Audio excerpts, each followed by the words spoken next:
Kemudian ada juga yang menafsirkan bahwa yang menyebabkan NU keluar itu adalah karena kepemimpinan Muhammad Natsir.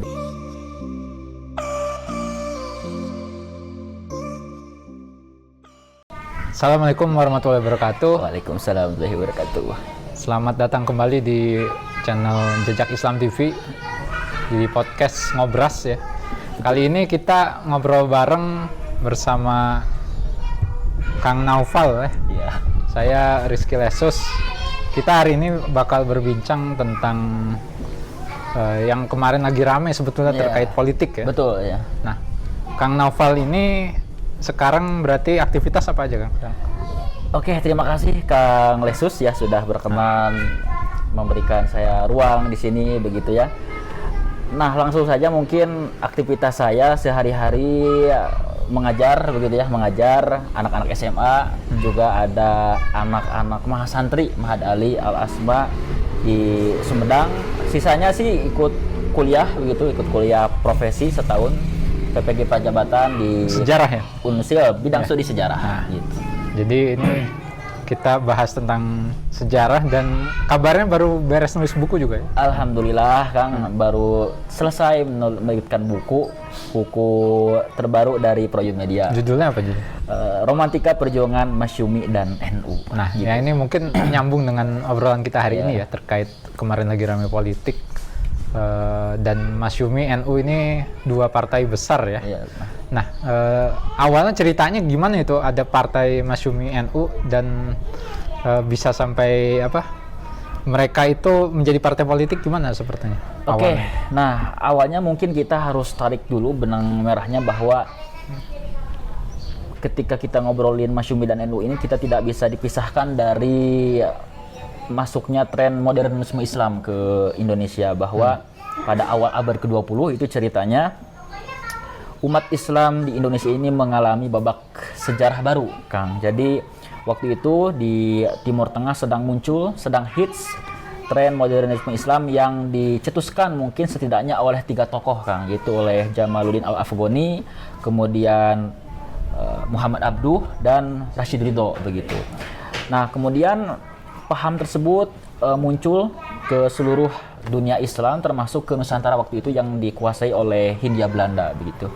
Nah, salah satu manifestasi atau atau realisasi begitu ya dari ide modernisme Islam itu adalah membentuk jamiah-jamiah, organisasi-organisasi yang ditujukan untuk mengorganisasi kelompok-kelompok umat Islam yang ini kan sudah sekian tahun begitu ya, beratus-ratus tahun ini terpisah-pisah begitu ya dalam bentuk geografis dan lain sebagainya begitu, membentuk organisasi-organisasi. Nah, di Nusantara waktu itu muncul tuh beberapa organisasi Islam ya, seperti Sarekat Islam begitu ya, Muhammadiyah begitu, Al-Irsyad, Persis.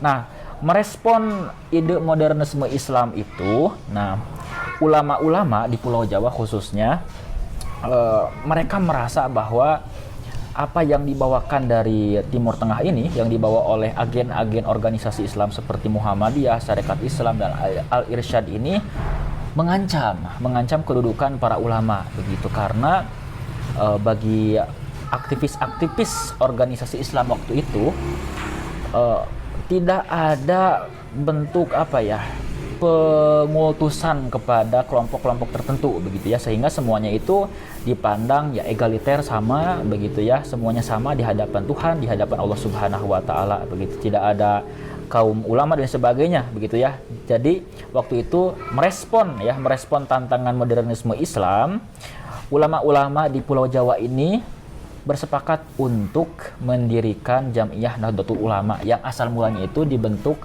dari Komite Khilafah gitu ya, Komite Khilafah, kemudian pecah lagi menjadi Komite Hijaz. Nah, Komite Hijaz ini nanti yang akan menjadi cikal bakal pembentukan Nahdlatul Ulama pada 26 Januari 1926. Nah, kemudian nanti muncullah NU ini sebagai organisasi yang tanda kutip ya menandingi organisasi Islam yang sebelumnya seperti Sarekat Islam, Muhammadiyah, Persis, Al-Irsyad begitu. Nah, kemudian ada dikotomi itu di sana, ada organisasi Islam modern, Sarekat Islam, Muhammadiyah, Al-Irsyad dan kawan-kawan, dan ada organisasi Islam tradisionalis.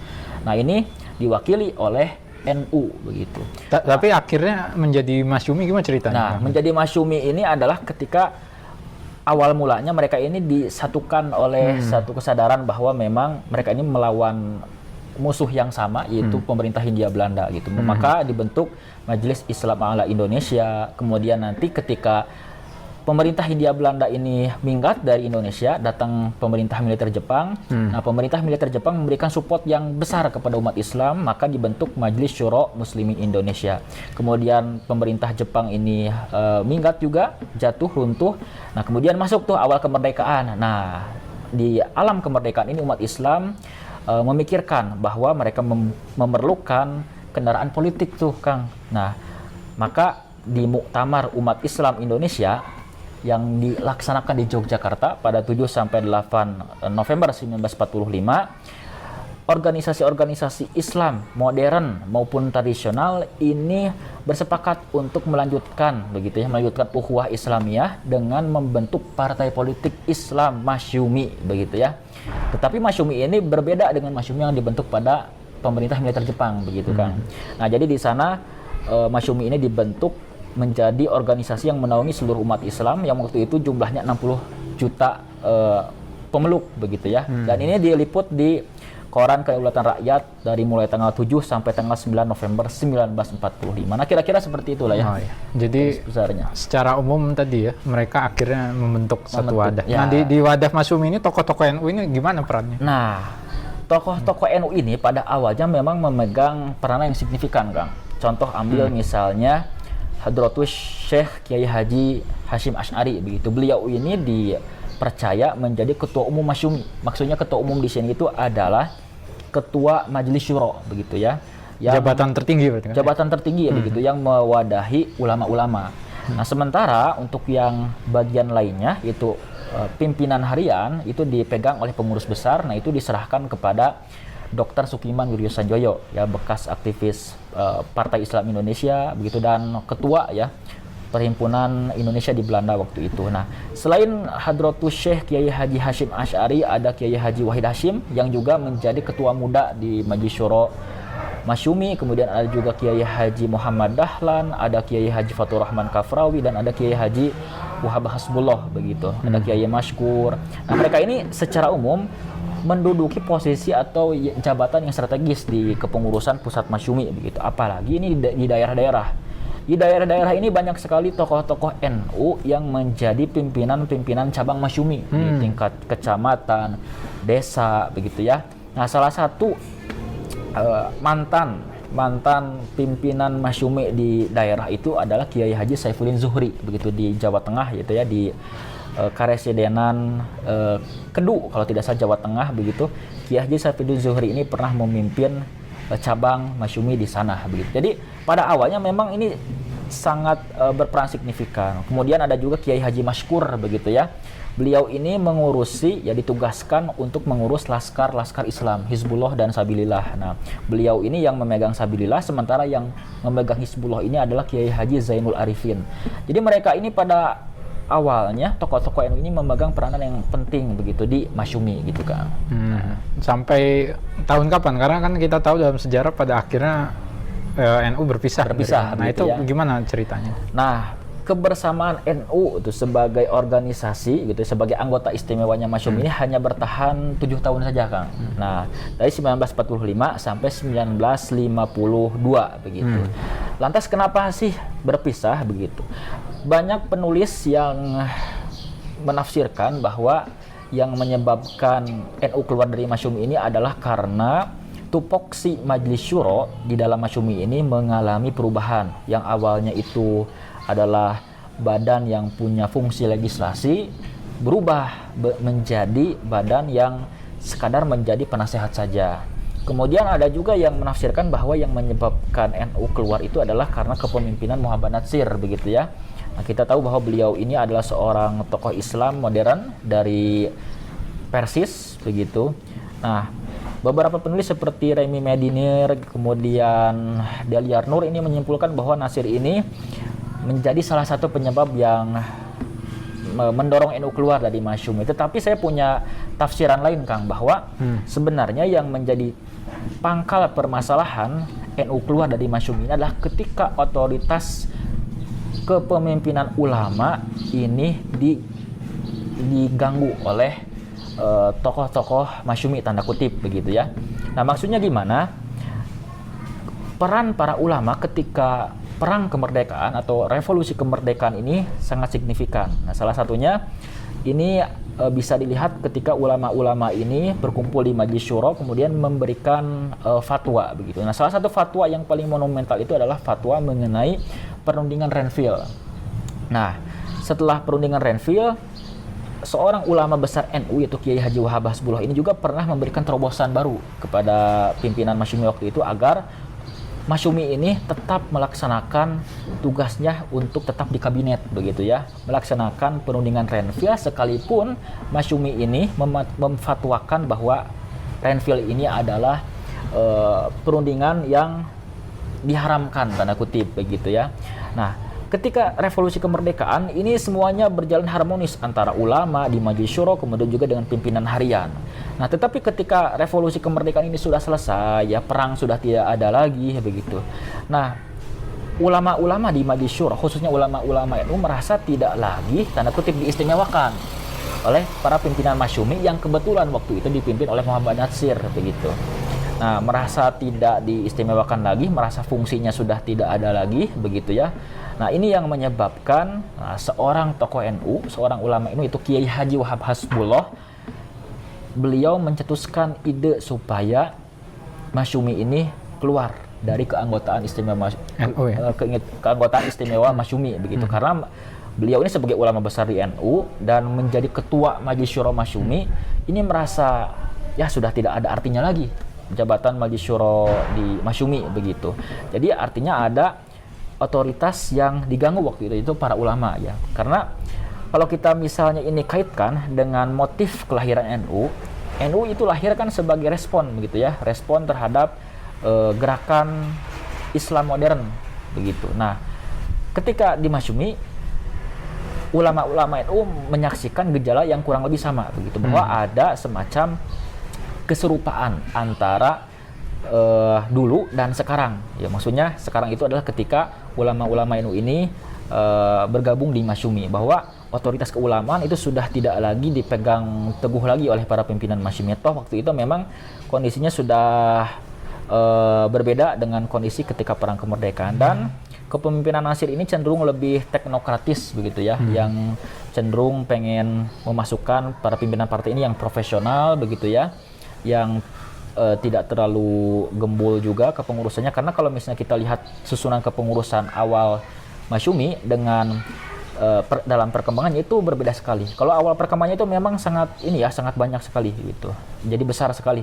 Nah, sementara kalau yang sesudah berikutnya sesudah revolusi ini cenderung lebih ramping begitu dan lebih memprioritaskan keahlian, kecakapan para pimpinan partai begitu. Nah, kira-kira itulah sebenarnya yang menjadi pangkal persoalan mengapa NU ini keluar dari Masyumi. Jadi tokoh kuncinya yang mencetuskan ide keluar dari Masyumi itu adalah Kiai Haji Wahab Hasbullah. Sebenarnya orang-orang NU waktu itu tuh pesimis ya, pesimis kalau misalnya NU ini bisa berpolitik. Tetapi Kiai Wahab ini selalu menanamkan optimisme kepada warga NU bahwa mereka pun bisa berpolitik begitu ya. Nah, waktu itu Kiai Wahab, kemudian juga Kiai Wahid Hashim ini menjadi tokoh penting lah di sekitaran transisi antara Masyumi dan NU lah. Nah, kira-kira seperti itu Kang, secara garis besar. Berarti kalau pisahnya sebetulnya tapi baik-baik gitu ya, dengan kongres atau seperti apa gitu? Pisahnya itu secara umum dilaksanakan secara baik-baik begitu Kang. Tidak ada perselisihan dan lain sebagainya. Cuman memang NU ini mendahului sikapnya melalui konferensi PBNU di Surabaya pada 5 sampai 6 April, kemudian nanti dikukuhkan di Muktamar NU ke-19 di Palembang. Dari mulai 26 April sampai 30 April 1952 begitu. Nah, setelah itu sebenarnya tidak langsung keluar Kang. Jadi ada proses negosiasi gitu ya antara pimpinan NU dengan pimpinan Masyumi begitu waktu Artinya itu. Ada dialog ya? Nah, ada dialog begitu ya. Jadi antara bulan April itu April, Mei, Juni, Juli, ada sekitar waktu 3 sampai 4 bulan, 3 bulan ya.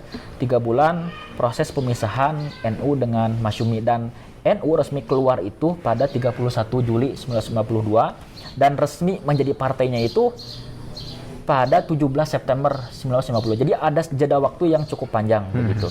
Dan uniknya waktu itu NU ini kan pisah tuh dari Masyumi.